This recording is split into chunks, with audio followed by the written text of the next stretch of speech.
I just want to record and say thank you. Literally, I just want to say a bunch of thank yous. I've been finding it difficult to still be thankful or pull myself up by the bootstraps and be positive about everything I'm seeing and recognizing. And because it is difficult. And I don't think the difficulty, I don't think it's supposed to be easier. I think it's supposed to be as revealing as it is, so that I can solidify and cement this chapter and this experience. In order for this chapter and this experience to be solidified and cemented into our past, the door needs to, spoke about this, and I see a really, really green lizard. And I said the other day that the green lizards can signify quantum leaps because they jump so well. And they also signify kind of like blending or meshing well, camouflaging ourselves, but just blending and meshing with that reality that we leap into, or that we, I don't really use the word quantum, but if you're into those type of terminologies, then quantum leaps. But it's also like blended into that lifestyle, blending into that reality so seamlessly, not having to hide or camouflage ourselves no more, but we can be our true identity. We can be our authentic selves. We don't have to mask or hide ourselves anymore. We can be our true color, our true self. But and that's just what it feels like. And I'm being told to, like, although last night it scared me shitless, and this is for you. If I decide I want to do something with this, I will. But last night scared me shitless because I couldn't hide and I couldn't run. Like the lizard, I could not camouflage myself. I could not run away from the circumstances. I could not run from the situation, from the pattern. I just had to, not had to, but I sat there and I recognized it because there was really no choice and there was really no other option. And I believe that we are being given ultimatums. Look, because you do what you need to do, you do what you have to do, and what's in your best interest if you had no other option. So it's like they're limiting our option to run, to hide. They're limiting our ability to run, to hide, to sabotage, to make excuses. You really can't anymore because it's so truthful.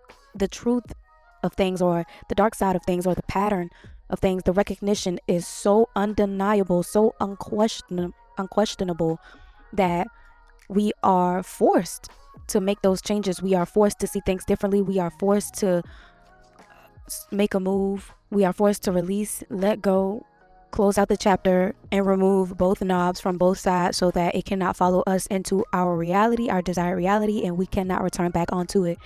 And I spoke about this.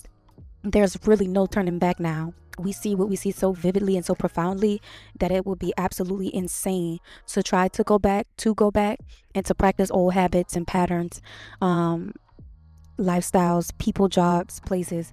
It'd be absolutely insane. It wouldn't make any sense. It'll void out all of the work that we've done. It'll like completely void it out. It'll dismantle or diminish any work that we've done, and all the work that we've done, that we've been working so diligently to put in and to keep putting in. And that was my second point. How last night I was scared shitless. Not too long ago, I was just scared shitless. I'm bubbling. I'm like heated on the inside. I'm like, this is it again. It's a feeling. The patterns are starting to feel like a feeling. It looks different, but it feels the same. It triggers that response that it looks a little different, but it's the same. This is the same shit. And I was just like, this is the same thing again. It's just different. And it even has the same characters. It can have the same characters, the same cars, the same city, the same town, the same state, country, the same clothes, the same trigger words, the same hairstyle. These patterns can have the same type of system. If it's a job, things are the same, but they're different, but they are the same. And they are recognizable by the feeling that they give us, by the way that they make us feel, by the way they trigger those same emotions. That means if we're being triggered, we have not cleansed them from our auric field, from our being. We have not been cleansed of them, healed them, or processed them spiritually, emotionally, and even physically. And that's a sign, signal, synchronicity. Like, this is still a phobe for us. This is still a phobia for us. This is still a trigger. This is still a blockage, a fork in a roll for our experience. And in order for us to experience a leap or forward movement or even change, we must do the hard part. We must get the hard part out of the way. We must cleanse ourselves of what no longer serves us. We must release ourselves of what no longer serves us. And how we begin to do that, I believe, is up to us. I believe it's by our volition will we begin to start this process, because many of us don't have access to therapy or therapists or spiritual gurus. We really only have YouTube and our own damn volition. We really only have online platforms and our own creativity, but we must get it done. We must get it done. But I also believe that if these patterns are returning up, and if they are not deliberately asking you, and they're not, the patterns are not there deliberately asking us to change everyone or everything involved. It's asking us to change ourselves. It's like a mirror. And the way I felt last night is like a mirror was being held up to me in that moment, in that triggering, traumatic moment, and saying that what I had made a decision that contributed, an unconscious decision to contribute to this feeling again. And I had to look at me different. I had to look at the vulnerable position in which I had put myself in due to an conscious or an unconscious decision, an unconscious or conscious deliberate decision. Here I am once again, and the mirror is held up. The pattern and the trigger has reemerged, has resurfaced, and look at how susceptible I've made myself.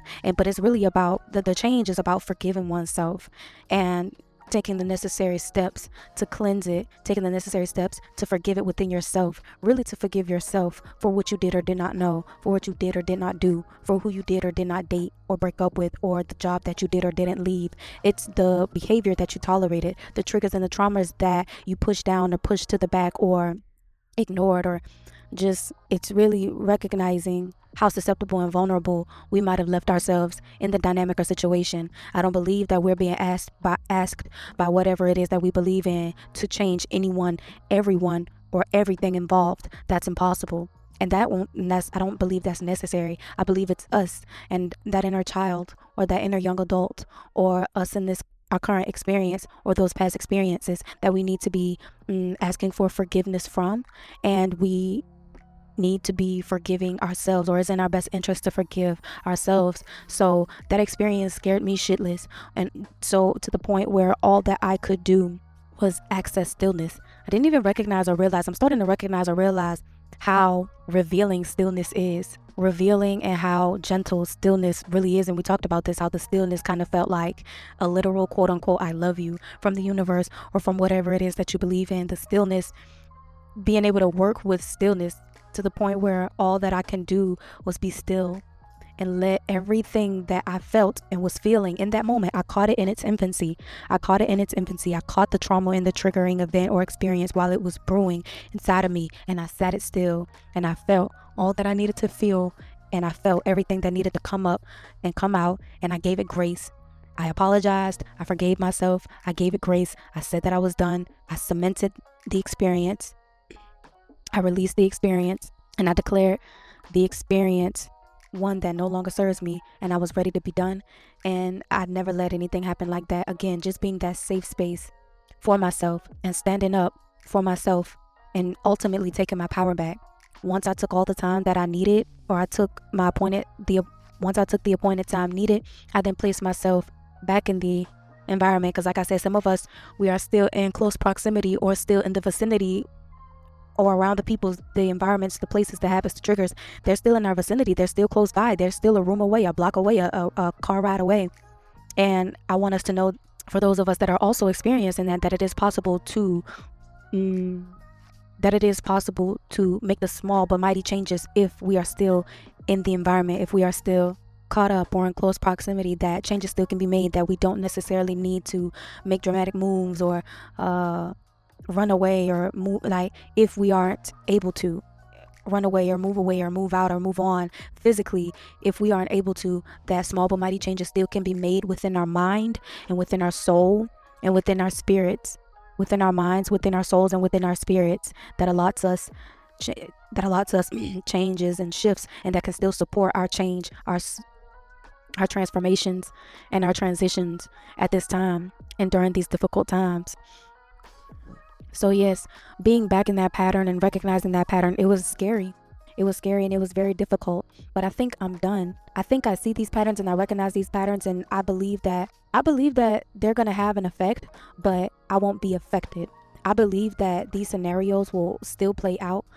We just would be affected differently. We would probably not even be affected because we'd be done we'd be done. We'd had. I'm so being so southern right now, but we would have had done taken so much of our power back that it wouldn't even affect us the same. Where we can have chaos on our left and conflict on our right, but we have love at our core, and we don't hear or see a damn thing. I believe this is about power. I believe this is about our power being returned onto us, and these destabilizing fears or destabilizing triggers and traumas and people experiences, jobs, habits, thought patterns, lifestyles will no longer be able to harvest or harness our power away from us, because we are taking those small but mighty steps, small but mighty actions, and we are learning how to power ourselves back up. We are learning that in the stillness I can feel what I feel and I can get back up. That if I fall down, and when I do, that not only is that valid, but that is teaching me how to dust myself off and try again. It is building our character. We talked about this. It is slowly but surely building our character and making a diamond out of this rough situation. Whatever it is that we believe in, I feel like nature clapping for me. I believe that whatever it is that we believe in is making a diamond out of our rough situation. And we have much to be proud of. We have so much to be proud of.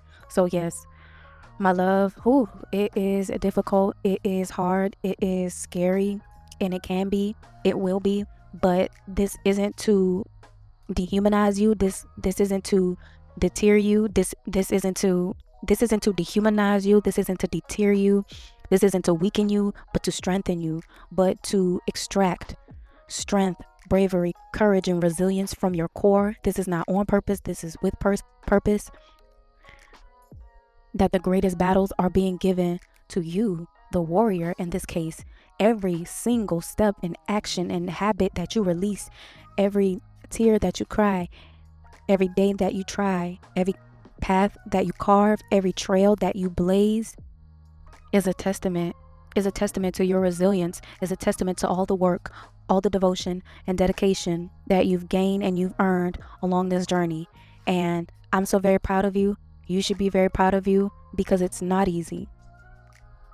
But if it were, we wouldn't have to carve the damn path and blaze the trail for it. If it were an easy road to take, many would walk it. Many would do what you are doing if it was easy to do. And for that reasons, I believe that your blessings are bigger. Your blessings are bigger. Your recognition, fame, notoriety, abundance is way bigger. It might take a little longer. It might take a little strength. It might it's really extracting you of your weaknesses, of your fears, worries, doubts, insecurities. Is releasing you of everything that weakens you, of everything that depletes you. It's really extracting it. It's really stripping it away from you so that you can stand firmly in your stance and you can shine brightly your light. Yes, this is happening. This is like literally happening, and I couldn't be any more prouder. But my love, thank you so very much for tuning in. That is all that I have. I cannot wait to see you guys, and I'll talk to you soon. Bye guys.